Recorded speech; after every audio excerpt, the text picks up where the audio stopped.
నిన్న జరిగినటువంటి ఆక్రమ కేసులు ఏదైతే ఉన్నాయో నిన్న ఒక స్టేట్మెంట్ రావడం జరిగింది. ఏదైతే రాములు నాయక్ గారు మా కౌశిక్ రెడ్డి గారి మీద కేసు పెట్టడం, దీని వెనకాల మతలబ్ ఏంటో అందరికీ తెలుసు. అది రాములు నాయక్ పెట్టినట్టు లేదు. గత నెల ముందు చేసినటువంటి వ్యాఖ్యలు ఏదైతే ఉందో, మా కౌశిక్ రెడ్డి గారు ఏం వ్యాఖ్యలు చేశారు, రాములు నాయక్ గారి యొక్క డాక్టర్ ఇన్లా గారు ఆమెకి ఎంత మార్కులు వచ్చింది, ఆమె ఏ విధంగా సెలెక్ట్ అయిందని చెప్పేసి అడిగింది. దాంట్లో తప్పేముంది? ఈ ప్రజాస్వామ్యంలో ప్రతి ఒక్కడికి అడిగే హక్కు ఉంటుంది. దానివల్ల కౌశిక్ రెడ్డి గారు అడిగిండ్రు. ఏదైతే గ్రూప్ వన్లలో అవకతలు జరిగినాయి, పేపర్లు సరిగా దిద్దలేదని చెప్పేసి విద్యార్థులే రోడ్డు ఎక్కినటువంటి విషయం అందరికీ తెలుసు. దాని మీద మాట్లాడినటువంటి కౌశిక్ రెడ్డి మీద రాములు నాయక్ తోటి బలవంతంగా, ఆ రాములు నాయక్ పెట్టలేదు, ఆయనకు పార్టీ పెద్దలు కానీ ముఖ్యమంత్రి కానీ బలవంతంగా ఆయనతో కేసు పెట్టడం జరిగింది. మేము ఈ సభాదాగారు ఒకటే అడుగుతా ఉన్నాం, ఈ వేదికపై నుంచి మా నాయకుడు కేటీఆర్ గారు మాట్లాడితే కూడా కేసులు, మాజీ మంత్రి అయినటువంటి హరీష్ అన్న మాట్లాడితే కేసులు, అదేవిధంగా మా ఎమ్మెల్యేలు మాట్లాడితే కేసులు.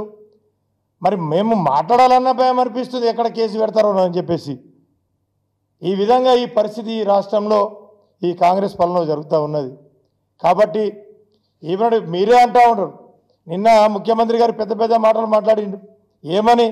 ప్రతిపక్షం బలంగా ఉంటేనే ఈ యొక్క ప్రభుత్వం మంచిగా నడుస్తుందని. మేము బలంగా మాట్లాడితేనే కానీ బలంగా కేసులు పెడతా ఉన్నావు. కాబట్టి ఈ విధమైన పరిస్థితి బాగలేదు. దీన్ని మేము పూర్తిగా మా బీఆర్ఎస్ పార్టీ తరఫున ఖండిస్తూ ఉన్నాము. ఎందుకంటే ఈ ప్రజాస్వామ్యంలో మాట్లాడే ప్రతి హక్కు అందరికీ ఉంటుంది. మాట్లాడినప్పుడు నువ్వు అట్రాసిటీ కేసు పెడతా ఉంటే మరి మాట్లాడేటోళ్ళు కూడా రారు ముందుకు.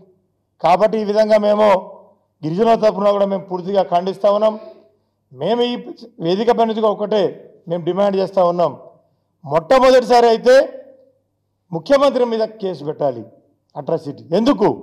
విదేశాల్లో పై చదువు కొరకు వెళ్ళినటువంటి మా గిరిజన బిడ్డలు 17 మంది స్కాలర్షిప్ అందక రోడ్డు మీద తిరుగుతూ ఉన్నారు యూఎస్లో. 2 సార్లు దాని మీద నేనే అసెంబ్లీ సాక్షిగా నేను మాట్లాడిన. వాళ్ళకి డబ్బులు రిలీజ్ చేయండి, వాళ్ళకి ఆదుకోండి. వాళ్ళు జీతం లెక్క అక్కడ పని చేసుకుందామని పని దొరకలేదు అమెరికాలో. వాళ్ళకి డబ్బులు రిలీజ్ చేయని చెప్తే ఇప్పటివరకు కూడా 17 మంది పిల్లలు అక్కడ రోడ్డు మీద పడ్డరు.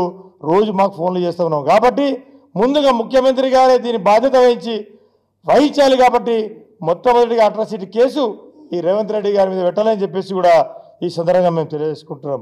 అదేవిధంగా ఇప్పటివరకు ట్రైబల్ మినిస్టర్ కూడా ఇవ్వలేదు. మీరు ట్రైబల్ మీద మీకు ఎంత పక్షపాత వైఖరి ఉందో దీని మీద అర్థమవుతూ ఉన్నది. కాబట్టి ఇప్పటివరకు కూడా ముఖ్యమంత్రి గారు ఇప్పుడు ట్రైబల్ మినిస్టర్ గారు పెట్టలేదు. కాబట్టి ఫస్ట్ మీ మీద అట్రాసిటీ కేసు పెట్టాలని చెప్పేసి కూడా మేము ఈ వేదిక పైన డిమాండ్ చేస్తున్నాం.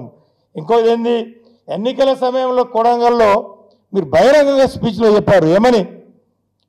ఈ గిరిజనులకు ఒక సారా సీసా ఒక బిర్యానీ ఇస్తే ఓట్లు ఇస్తారని చెప్పారు.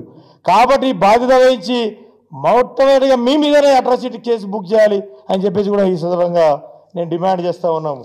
ఇంకోటి ఏంది, ఈ ఆఖరిసారిగా మొన్న సీఎం గారు మాట్లాడుతూ ఉన్నారు, ఏమని?